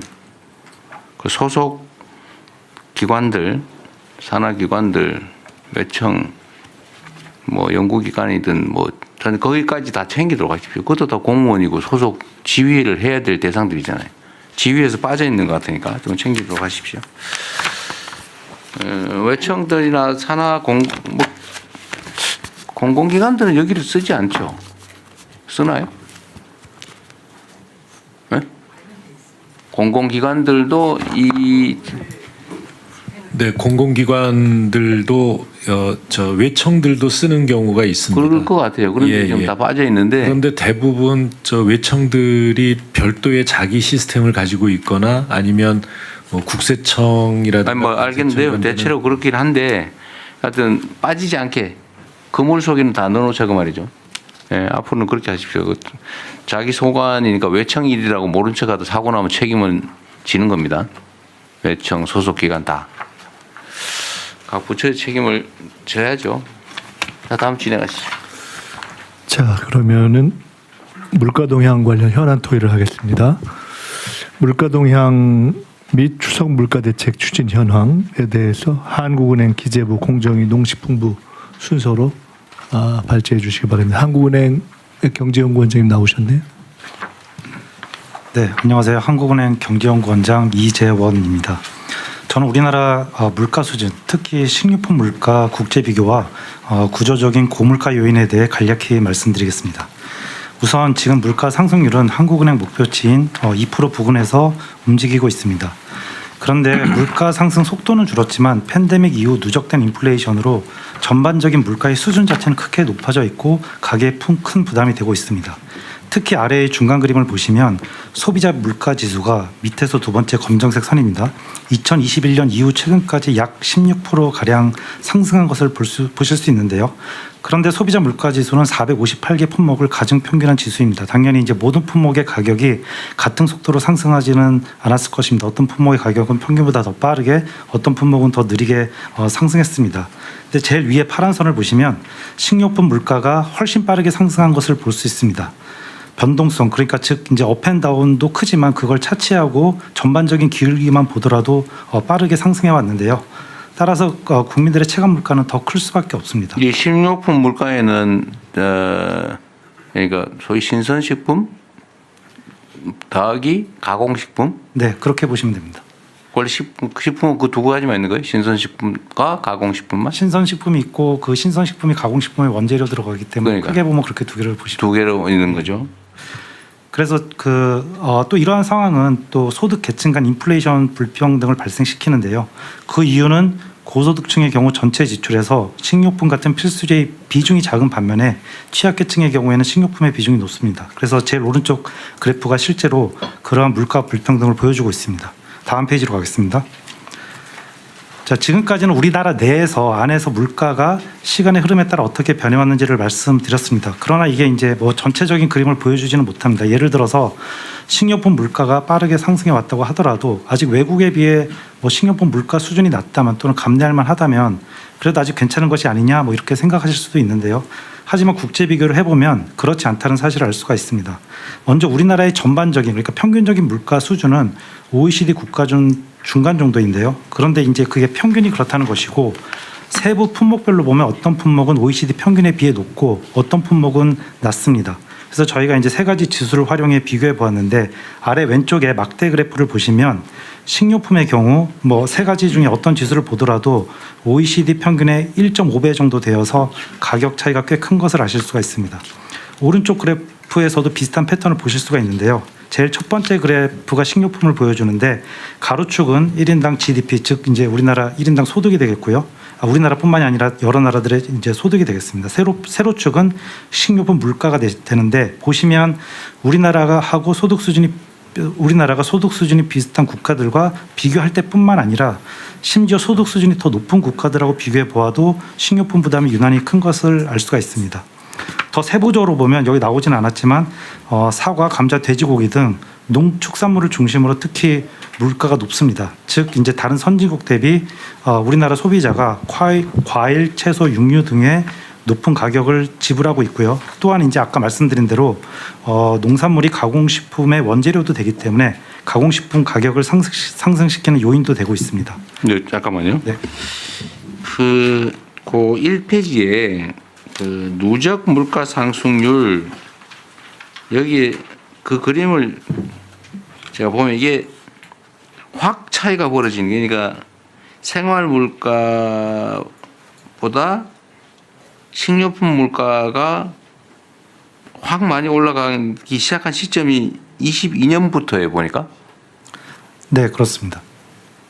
그때 이제 여러 가지 기후 문제라든가 또 그러니까 그 확 올라갔다가 다시 떨어졌다가 22년 중하반기에는 떨어졌다가 그러니까 그게 아마 중간 치솟은 게 여름철 그 아침 말씀하신 그런 변동 때문인 것 같아요. 근데 다시 떨어졌어요 연말에. 떨어졌다가 그 다음부터 다시 올라갔어요. 근데 이게 올라갔다 내려간 거는 아마 여름이 아닌 변동이 적은 시기인 것 같고 올라간 건 여름철 뭐 태풍 뭐 이런 요인인 것 같아요 보니까 그죠.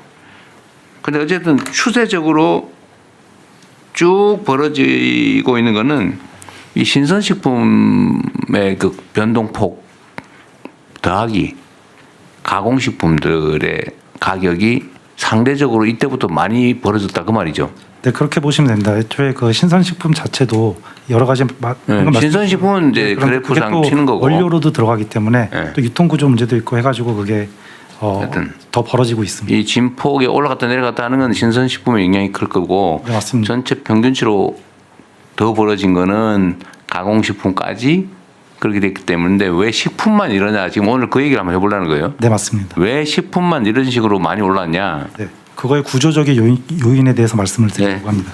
그러시죠. 네, 다음 페이지로 가겠습니다.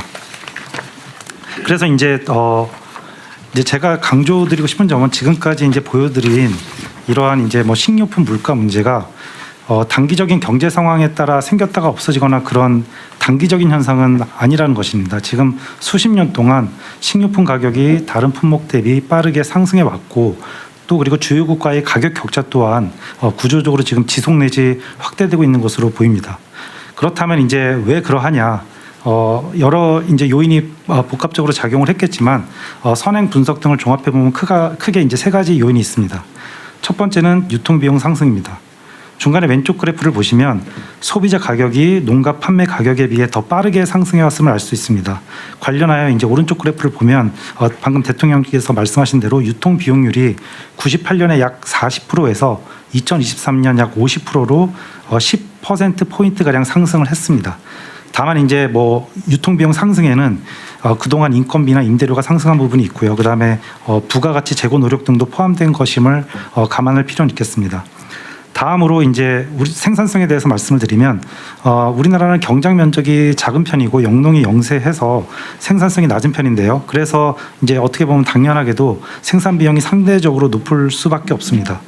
다음 페이지로 가겠습니다. 그래서 앞으로도 농가 고령화 속도, 기후 변화, 그다음에 지리적 여건 등을 고려하면 생산성 제고 측면에서 어려움이 클 수 있는데 이를 이제 또 극복해야 하는 과제가 있습니다. 마지막으로 이제 아래 왼쪽 그림을 보시면요, 우리나라의 경우 수입을 통한 채소 과일의 공급 비중이 미국이나 유로 지역 여러 국가들에 비해서는 크게 낮은 상황입니다.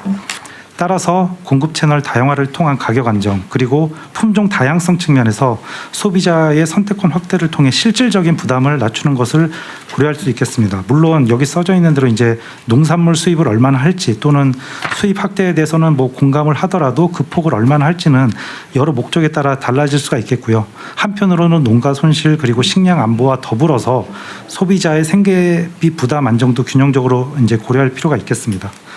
종합하면 지금까지 이제 우리가 봐왔던 추세 그리고 농가 가구 고령화, 기후 변화 등을 고려할 때 지금 뭐 아무것도 하지 않고 대응을 하지 않으면 소비자의 부담은 지속되거나 심지어는 더욱 악화될 수도 있을 수가 있겠고요.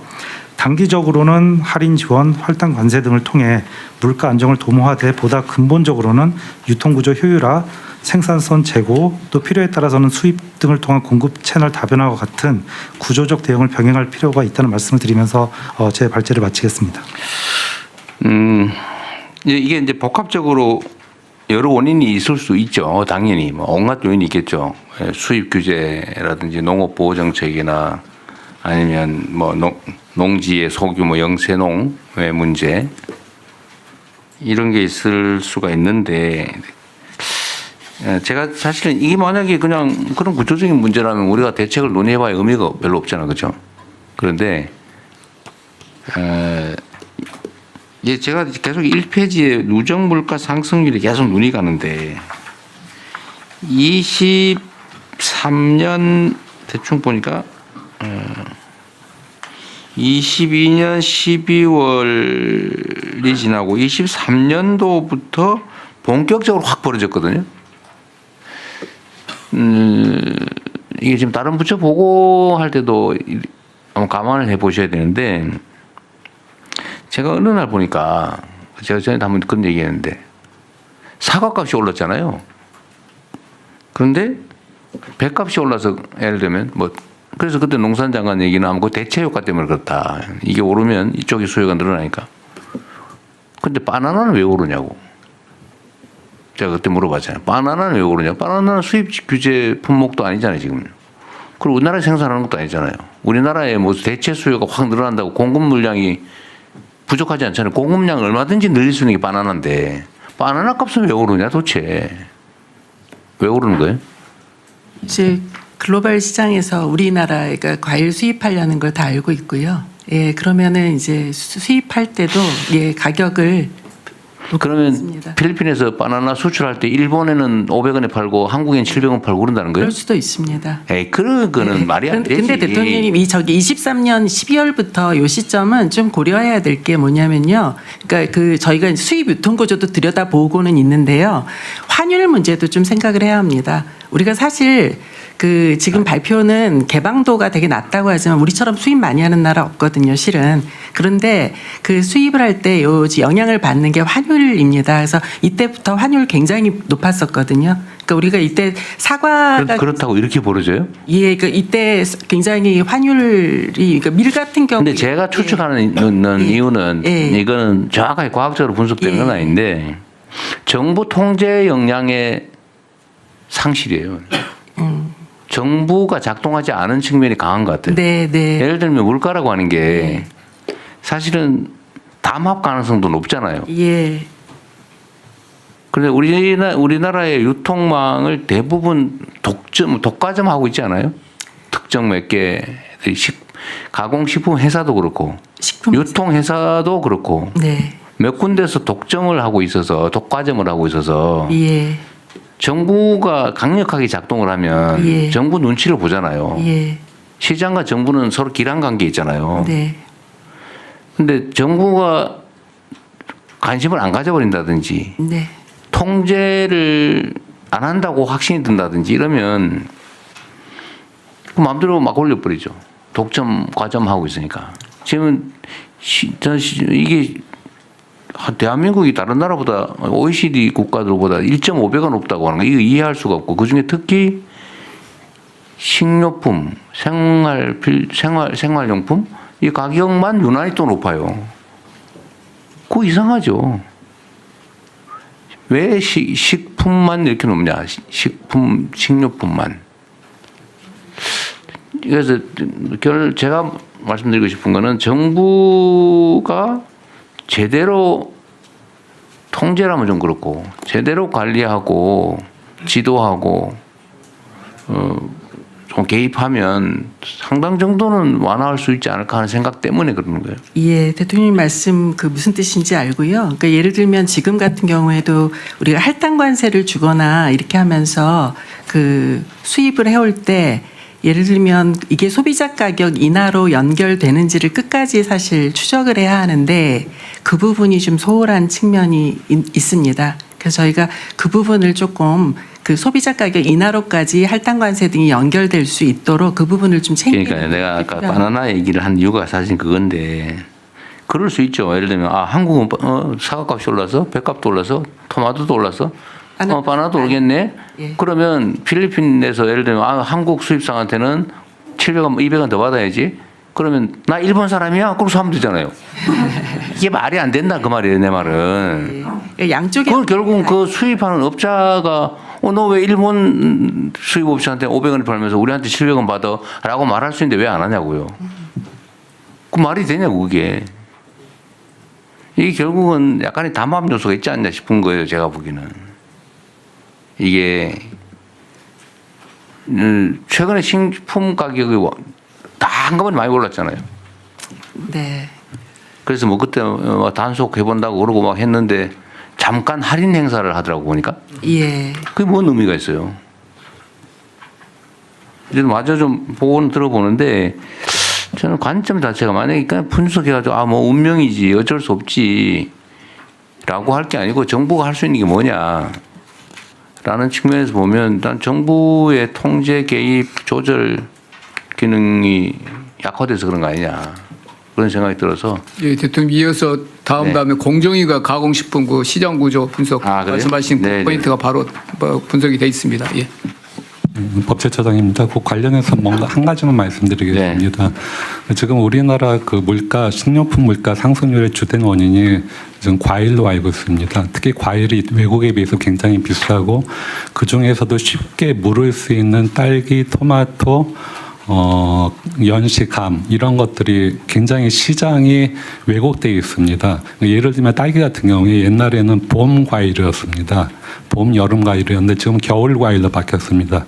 그 이유가 여름에는 이게 쉽게 무르기 때문에 유통 과정에서 취급하기 어렵고 그러다 보니까 점점 겨울로 가서 이게 연료비가 반영이 돼서 굉장히 높은데 봄에 딸기가 유통될 수 있는 시장, 그러니까 전국적인 규모의 시장이 아니고 조금 생산지하고 소비지가 가까운 거리에 있는 그런 시장들이 많이 열려야지 이게 봄에도 딸기를 그리고 싸게 먹을 수 있는 바탕이 됩니다. 연시나 토마토 이런 것들도 마찬가지입니다. 법제처장님이 봄 연구한 게 아니라 딸기 연구를 개인적으로 제가 가라시장 밑에서 40년을 살았기 때문에 맞아요. 그 집이 그 근처에 있죠.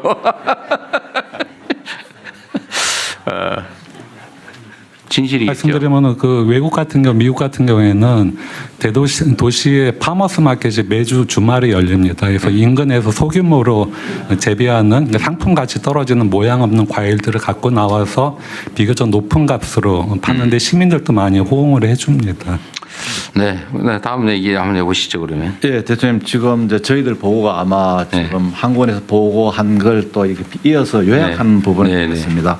지금 대체적으로 2% 내외라고 하는데요. 이게 보니까 조금 전에 이제 저 한권의 보고처럼 농축수산물, 가공식품, 외식 같은 경우는 이게 5년간 한 25% 정도 올랐고 2%인데도 거기 보시면 이게 주로 이제 저소득층이 이제 지출하는 식료품 이게 비중이 높기 때문에 이게 부담으로 작용하는 게 사실입니다. 지금 앞쪽하고 연결이 되고요. 그러면은 이게 8월에도 먹거리 물가가 많이 올랐습니다. 농축수산물 같은 경우는 2%를 하지만 4.8%까지 올라갔습니다. 그러니까 거의 2배 이상으로 높아졌고 가공식품 같은 경우도 4%대 초반이거든요. 그래서 일반적으로 2%를 하는 게 이 서민들 계층한테는 안 맞다는 거죠. 이 4% 이상으로 올라가 있다. 그래서 서민들 가게에 부담이 되는 것은 사실입니다. 통계적으로 나타나 있고 아마 9월 달에도 지금 저희들 농축수산물 같은 경우는 상승세가 좀 줄어드는 이유가 정부가 지원해줘서 그런 겁니다. 지원해줘서 이게 좀 떨어지는 걸로 예측은 되는데요. 그 지원하지 않으면은 4% 이 수준으로 될 수밖에 없는 이 구조다. 그럼 왜 이러냐 봤을 때 제가 봤을 때는 주로 이제 농축수산물이 그 한국의 그 뭐 신토불이하는 그런 관념에다가 기후 변화 때문에 노지에서 신선 제품 뭐 상추 뭐 배추 이게 안 됩니다. 고냉지로 가야 됩니다. 그래서 제가 농림부 장관님이나 해수부 장관님한테도 계속 얘기하는 게 스마트팜해서 이걸 빨리 전환을 하지 않으면 이게 오히려 더 올라갈 수 있습니다. 지금 4%가 아니고 6%, 7%까지도 올라갈 수 있는 건데 지금 선제적으로 그 뭐 하우스라든지 이런 데서 온도 조절하면서 가야 되는데 지금 기후변화 때문에 그 산업화 시기 비교해서 1.5도, 그다음 2도까지 많이 올라간다 하면 노지에서는 거의 생산이 안 된다. 이렇게 보고요. 그다음에 수산물 같은 경우도 바다에서 이게 온도가 올라가서 양식이 안 됩니다. 바다에서는. 그래서 이걸 빨리 그 스마트 양식으로 해서 이 대전환을 해야 된다고 저는 이렇게 믿고 있습니다. 이 7쪽입니다. 그래서 정부가 그동안에 대책하는 게 이게 다 정부의 지원 때문에 낮아지는 겁니다. 21대 그 수석 대비해서 성수품에 대해서 저희들이 물량을 최대로 공급을 하고 그다음에 할인 지원도 정부가 재정을 지원해서 이게 할인되는 거죠. 이 가격이 낮아져서 생산성이 높아져서 할인이 안 되는 겁니다. 그래서 이 재정의 지원 때문에 50% 성수품도 50% 할인이 되고 그다음에 전통시장에서 모바일 상품권도 할인해주고 그다음에 선물 세트도 할인이 되는 부분에 그다음에 또 할당 관세 때문에 또 이게 할인이 되는 겁니다. 기본적으로 수입 물품은 가격이 비싼데 할당 저희들 관세를 영세율로 거의 0으로 해주기 때문에 40종의 할당을 해주고 있고요. 지금 농림부 장관이 말씀하신 것처럼 제가 이 할당 관세를 0으로 낮춰줌으로 인해서 이게 그 가공식품이라든지 농축수산물이 가격이 낮아지지 않으면 이거 다시 백시킬 겁니다. 그래서 이거는 그 가공업체들이나 이런 수입업자들하고 저희들이 점검을 해보겠다는 말씀을 드리고요. 또 이제 이 불공정 행위라든지 이 원산지 표시 특별 단속 등을 통해 가지고 하는데 결국 말씀드리면 이거는 정부의 노력 때문에 낮아지는 측면이 있다. 말씀을 드리겠습니다. 향후에도 그 전통시장 온누리 상품권 환급 행사를 통해서 어쨌거나 이 추석 기간 동안에는 농축수산물에 대해서는 더 가격을 낮추려고 하고 있습니다. 부담을 줄이려고 하고 있고 내년도에도 공공요금이라든지 식비, 에너지, 교통비, 주거비를 낮추기 위해서 재정에서 지원을 해서 낮아지는 겁니다. 결론적으로 말씀드리면은요. 농축수산물이든 그 서민 대한 부분은 이게 생산성 제고라든지 그다음에 수입을 통해서 이 가격을 낮추는 거라든지 또는 유통구조 개선은 이게 근본적으로 따르지 않고는 재정에서 지원을 해서 낮추지 않으면 결코 낮아지기 어렵다. 그래서 정부는 단기적으로는 서민 물가 안정을 위해서 재정을 투입하고 그다음 관세를 받을 걸 안 받고 해서 낮추겠습니다. 그렇지만 장기적으로는 농림부 장관님 또 해수부 장관님 등 관계부처가 협업해서 생산성을 높이거나 또는 그렇지 않으면 유통구조를 개선하거나 근본적인 구조 조정을 하지 않고는 근본적으로 낮아질 수 없다. 저는 그렇게 보고 있습니다. 그래서 그런 대책까지 병행해서 하도록 하겠습니다. 네. 공정위가 할 일이 좀 많을 것 같긴 하네요. 예, 예, 지금 보고 드리겠습니다. 지금 공정위는 주로 이제 식품 원재료하고 가공식품 물가 중심으로 해서 시장 구조적인 문제가 무엇인지 좀 분석을 했고요. 기본적으로 국내 아까 대통령께서도 말씀하셨듯이 주요 가공식품이나 원재료 산업이 시장 구조 자체가 시장 집중도가 아주 높습니다. 그러니까 우리나라 전체적으로 독과점적인 시장 구조가 상당히 오랫동안 지속되고 있고요. 그래서 시장 집중도가 높고 물가가 많이 오른 품목으로 이제 우리가 살펴보면 중요한 주로 최근에 이제 뉴스에도 많이 나왔던 품목이 빵, 라면, 밀가루, 설탕 이 부문을 중심으로 시장 구조 현황을 좀 살펴보았습니다. 결론적으로 말씀드리면 소비에 가까운 전방 산업인 빵이나 라면은 원재료 가격 결정 구조가 상당히 비효율적입니다. 예를 들어서 독과점적인 구조 속에서 초과 이윤을 획득한다든지 아니면 가격 담합을 할 수도 있는 그런 시장 구조를 가지고 실제로 저희가 그 가격 담합 사건을 지금 다루고 있는 것도 있습니다. 그래서 그리고 후방 산업인 아까 제가 원재료죠. 밀가루나 설탕은 과점 구조, 관세 체계 하에서 초과 이윤을 얻기 위해서 가격을 인상했을 가능성이 있는 것으로 보입니다. 각 시장별로 말씀을 드리겠습니다. 먼저 제빵 시장이 이제 최근에 화제가 됐는데요. 그래서 제빵 시장에서 저는 이제 어느 정도 여기서 독과점적인 구조가 이 제빵 회사들의 어떤 초과 이윤을 획득하는 수단이 아니겠느냐 이런 관점에서 들여다봤는데 예상했던 것보다는 이 제빵 계열사들의 영업이익률은 상당히 낮았습니다. 그래서 이제 왜 빵 가격이 우리나라에서 높은가 이런 분석들을 해봤는데 기본적으로 이제 국내 빵 가격과 해외 빵 가격을 수평적으로 비교하는 것은 좀 오해를 낳을 수 있습니다. 왜냐하면 국내는 주로 빵을 디저트나 아니면 주식보다는 좀 디저트 아니면 가끔씩 먹는 좀 고급 소비로 이제 하기 때문에 국내 빵들은 좀 고가 빵들 위주의 소비가 이루어지고요. 해외에는 이제 빵이 주식일 때는 좀 저가 빵들이 많이 판매가 되기 때문에 수평적으로 비교할 수는 없지만 그럼에도 불구하고 소금빵 같이 여러 대표적인 빵을 이제 국제적으로 비교해보면 우리나라가 높은 게 사실입니다. 그거는 이제 어느 정도 시장 구조의 문제도 있습니다. 과정적 시장 구조의 문제가 또 있고 유통 과정에서 임대료라든지 광고비, 과도한 인테리어를 요구하는 어떤 가맹 사업의 특성 이런 것도 이제 작용을 했을 것이라고 봤고요. 그럼에도 불구하고 요 소비재로서의 빵 산업 기업의 영업이익률이 낮았어요. 그러면 이 높은 빵 가격으로 과연 어디가 이익을 얻느냐 이런 의문이 생기는데요. 결론적으로 저희가 이제 파악한 바로는 밀가루나 설탕, 계란, 우유 이런 것들이 이제 빵의 주 원료인데요. 이 주 원료 산업의 시장 구조가 마찬가지로 독과점적인 구조를 가지고 있고요. 그리고 각각의 시장이 그 나름대로의 제도적 특성이 있습니다. 그래서 그 제도적 특성이 상당히 오랫동안 정착이 된 특성들인데 그런 것들을 전면적으로 좀 재고를 해보고 개선할 방안을 찾아봐야 할 필요성이 있는 것 같습니다. 다음에 라면 시장을 보시면요. 라면 시장도 4개 기업이 시장 점유율이 95% 이상의 아주 독과점적인 구조를 조금 추격해서 속도를 내줍시다. 예. 그래서 영업이익률이 낮은 편이고 라면 시장 같은 경우는 이제 가격이 비교적 이제 위아래로 유동적으로 움직이는 것을 봤을 때는 뭐 가격 경직성 이런 것은 없는 것 같고요. 그래서 문제가 있는 거는 이제 저희가 파악하기로는 밀가루와 설탕인데요. 밀가루는 마찬가지로 세계 기업이 70% 이상을 이제 차지하는 과정 구조를 가지고 있습니다. 그래서 원가 상승률에 비해서 판매 가격 인상률이 더 높고요. 그리고 판매 가격이 인상되니까 또 마진율도 개선되는 것으로 봤을 때 판매 가격 인상이 뭔가 초과이윤을 목적으로 한 가격 인상이었을 가능성이 높다고 저희는 판단하고 있고요. 제가 그리고 좀 주목했던 것은 수입 가격과 국내 가격의 격차입니다.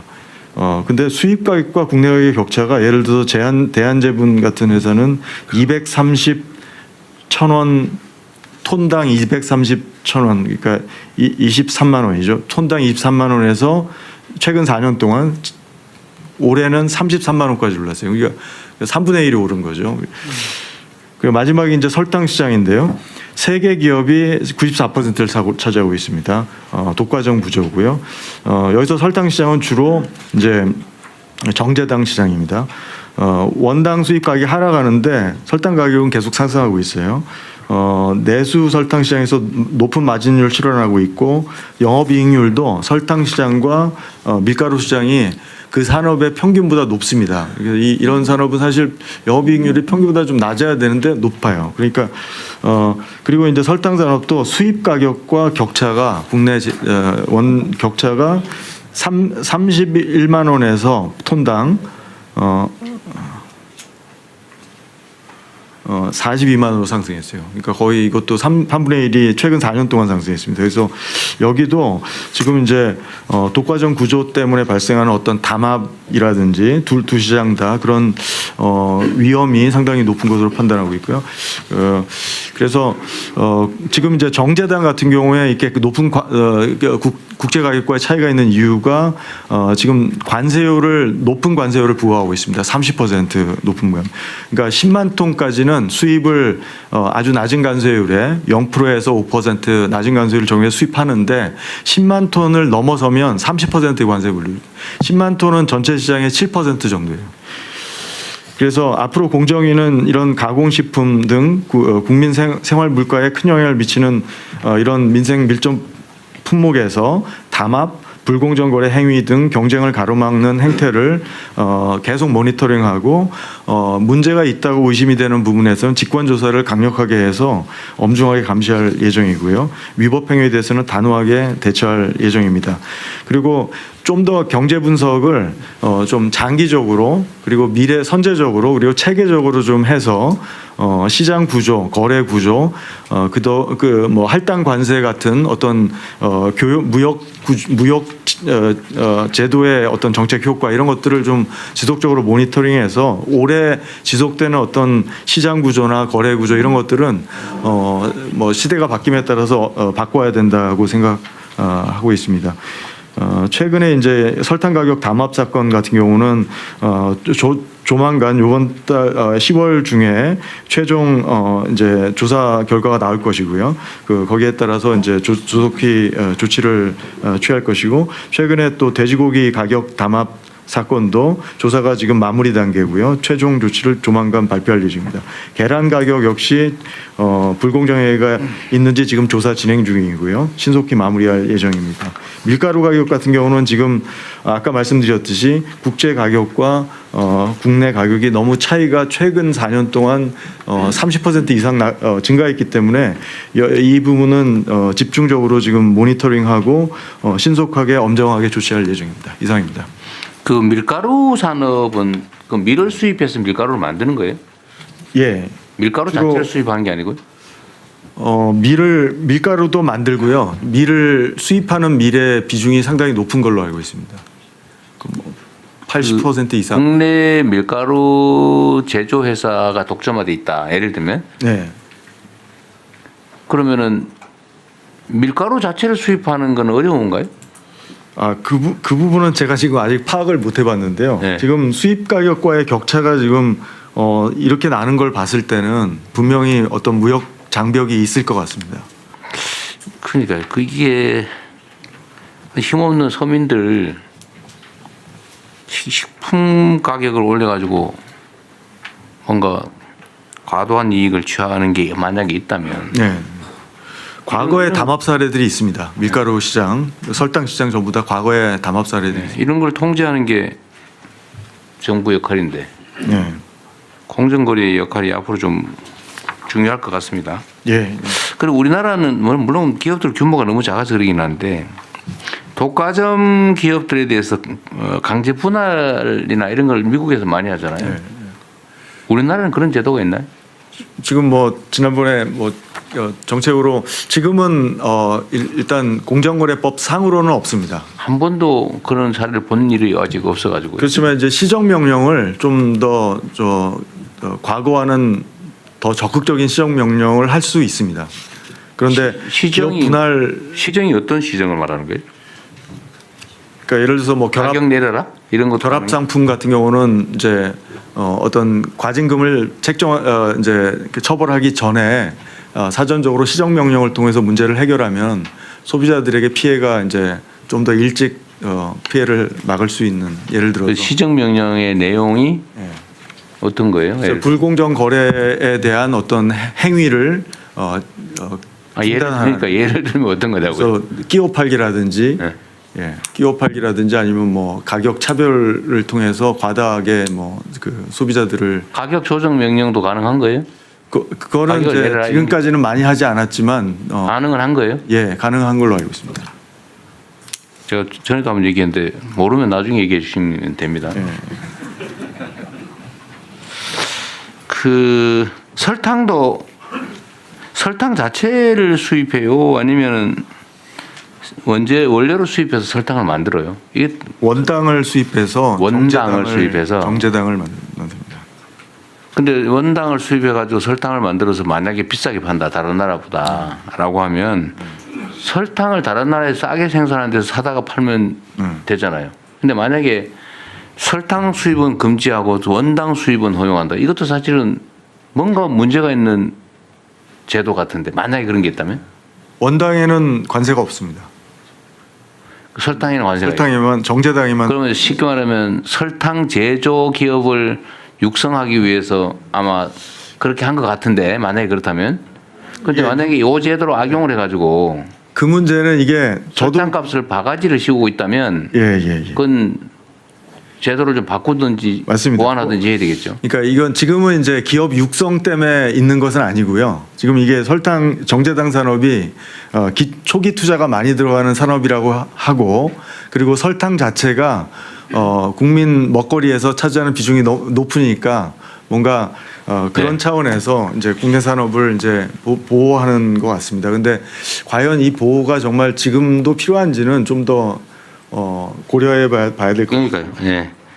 그 우리 공정거래위원장께서 이 국무회의를 지금 처음 오셔가지고 그런 것 같은데 정확하게 파악하고 얘기하는 게 좋습니다. 예, 알겠습니다. 예, 판단과 결정에 문제가 발생할 수 있기 때문에 하여튼 이건 하나 예인데 저도 몰라요. 근데 예인데 하여튼 어떤 제도를 설정을 했는데 어떤 특정한 목적을 위해서 제도를 설정했는데 그 목적 달성 효과보다도 그걸 악용해 가지고 그런 폐해가 더 크면 그건 시정을 해야죠. 그러니까 부처 다 똑같이 마찬가지입니다. 지금 얘기를 들어보니까 이게 다른 나라보다도 설탕 가격이 불합리하게 더 비싼 이유가 국내에서 생산되기 때문이다. 근데 만약 국내 산업 보호라고 하는 측면이 꼭 필요하면 뭐 감수해야 되는데 이게 부당하게 이익을 취하면서 국민들한테 물가 부담시키고 그런다면 사실 그런 제도 유지할 필요가 없죠. 아니 보완을 하든지. 그래서 공정거래위에서는 이 물가 문제는 이제 구조적인 예를 들면 정상적인 방법이 없어요. 예를 들면 뭐 국내 영세농이 많으니까 그건 어쩔 수 없잖아, 그죠? 근데 그게 아니고 예를 들면 어떤 유통 구조의 문제나 제도를 악용하는 문제가 있다거나 이러면 그 찾아내가지고 빨리빨리 시정을 해야 되겠죠. 그 꼭 공정거래위 안에서만 시정할 수 있는 것만 하지 말고 제도를 바꾸거나 이런 건 얼마든지 가능하니까 국무회의 제안도 보고도 좀 해주시기 바랍니다. 하여튼 다음 한 군데 더 남았죠. 네, 농식품부 직접 간장 부서네. 농식품부에서 보고 드리겠습니다. 네. 간단히 말씀드리겠습니다. 지금 우리 부총님께서 말씀을 종합적으로 사실 해주셨는데요. 농지가 우리나라 굉장히 작은 편입니다. 다른 국가들하고 비교하면. 근데 그나마 그 작은 농지가 지속적으로 감소해서 많이 줄어들었고요. 그리고 국민들의 식생활이 많이 변했습니다. 예전에 비해서 축산물 소비가 거의 2배 정도 2000년하고 비교하면 증가했습니다. 그래서 그동안 우리 농산물이 수입이 굉장히 확대가 많이 돼 있고요. 그러면서 주요 농산물의 자급률은 하락해 왔습니다. 쌀하고 저장성이 낮은 채소류, 계란 등은 거의 국내에서 생산 소비, 그러니까 거의 자급이 되고 있다고 한다면 그 외 농축산물은 수입 비중이 압도적으로 높아졌습니다. 특히 사료곡물이 가장 문제입니다. 사료곡물 같이 농업에 이제 투입제로 들어가는 것과 가공식품 원료들은 사실 상당 부분 수입 의존도가 높은 상태입니다. 그렇다 보니까 환율이나 대외 공급망이 불안하다. 그러면 우리 국내 가격에 영향을 받습니다. 국제적으로 그러니까 우리 생산 안 되는 커피 가격 올랐다. 그럼 국내 물가에 바로 영향 줍니다. 환율 100원, 200원이 우리 물가에 엄청나게 영향을 미칩니다. 예를 들면 2000년하고 2024년까지 밀 국내 도입 가격 보시면 35.5%가 올랐습니다. 그러니까 이게 환율 영향과 국제 곡물 사이클 이런 영향 등 때문입니다. 그래서 저희는 이제 문제를 어떻게 진단하냐면 일단은 우리 국민들한테 안정적으로 농산물을 생산하고 공급하기 위해서는 일단은 우리 국내 농업의 생산성이 제고돼야 된다. 그리고 두 번째는 대위험의 완충을 해야 한다. 그리고 유통구조 개선이 필요하다. 크게 하면 이렇게 세 덩어리로 문제를 진단할 수 있다고 봅니다. 그에 따라서 앞으로 뭘 어떻게 할 것이냐 이 개선 방안 바로 말씀드리겠습니다. 첫 번째가 우리 생산성 올리는 문제입니다. 그래서 생산성 올리는 부분을 저희 한 세 덩어리로 구분을 합니다. 일단은 적은 토지지만 이거를 수급 관리를 잘해서 국민들이 많이 드시는 거를 우리 좀 생산할 수 있도록 하고 우리가 상대적으로 과잉이 되는 건 좀 줄이는 이런 방식으로 우리 수급 관리를 하자라는 것입니다. 그리고 여기에 특히 기후변화가 심해지고 있기 때문에 재해 예방 시설을 확충한다거나 우리 농가들이 생육 관리하는데 이 지원을 강화한다거나 이런 것들이 이제 정부가 좀 도와줘야 이 구조를 개선할 수 있습니다. 그리고 계절적 변동성이 심한 채소류 같은 경우에는 오히려 비축 영양을 길러서 몇 개월 보관했다가 드실 수 있도록 이렇게 비축 영양도 제고하는 작업도 해야 된다고 봅니다. 동시에 근본적으로 생산성을 높이려면 원예 축산 분야는 스마트 농업으로 완전히 전환을 하고요. 그리고 반농업 노지에서 해야 하는 것이 불가피한 경우에는 논농업 같은 경우에는 기계화가 다 됐지만 반농업은 기계화율이 매우 낮습니다. 그래서 반농업 기계화율도 지속적으로 제고해야 됩니다. 그리고 스마트팜 하면 투자비가 많이 드니까 굉장히 어렵게 생각합니다. 그래서 노지에 할 수 있는 보급형 스마트 농업 그리고 중소농도 투자할 수 있는 보급형 스마트팜을 확산하는 것이 필요합니다. 이 부분에는 사실 정부의 투자가 필요합니다.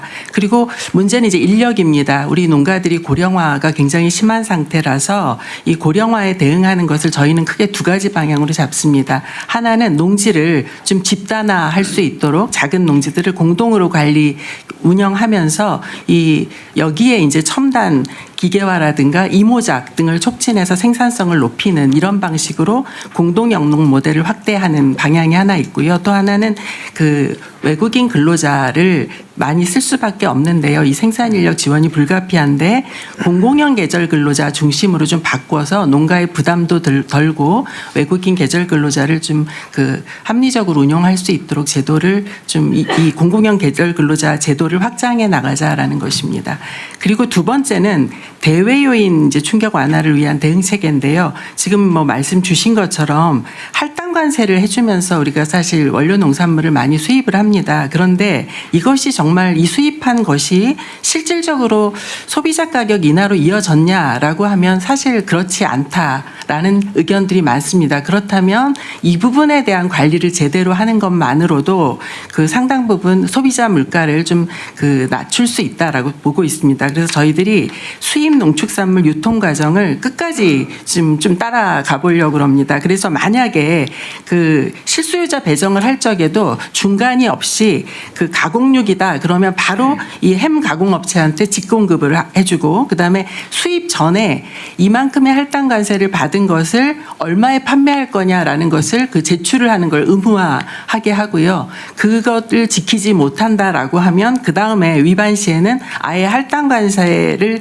추천하는 데서 제외하거나 그 취소시켜버리는 뭐 이제 이런 방식으로 저희가 좀 운영을 해보면 어떨까 제안 드립니다. 그리고 그 환율이나 이제 국제 곡물 가격은 이게 우리가 어쩔 수 없는 또 저 농업 부문으로서는 대외 요인이라요. 이 부분 경우에는 우리 농가들 입장에서도 비료나 사료 가격의 급등락이 엄청 심합니다. 그래서 이 부분은 필수 투입제 가격에 대해서는 단계별로 위기 대응 매뉴얼을 갖추고 정부가 일정 부분 그 한도가 넘어서는 거에 대해서는 좀 지원해 줄 수 있는 이런 시스템도 필요하다라고 봅니다.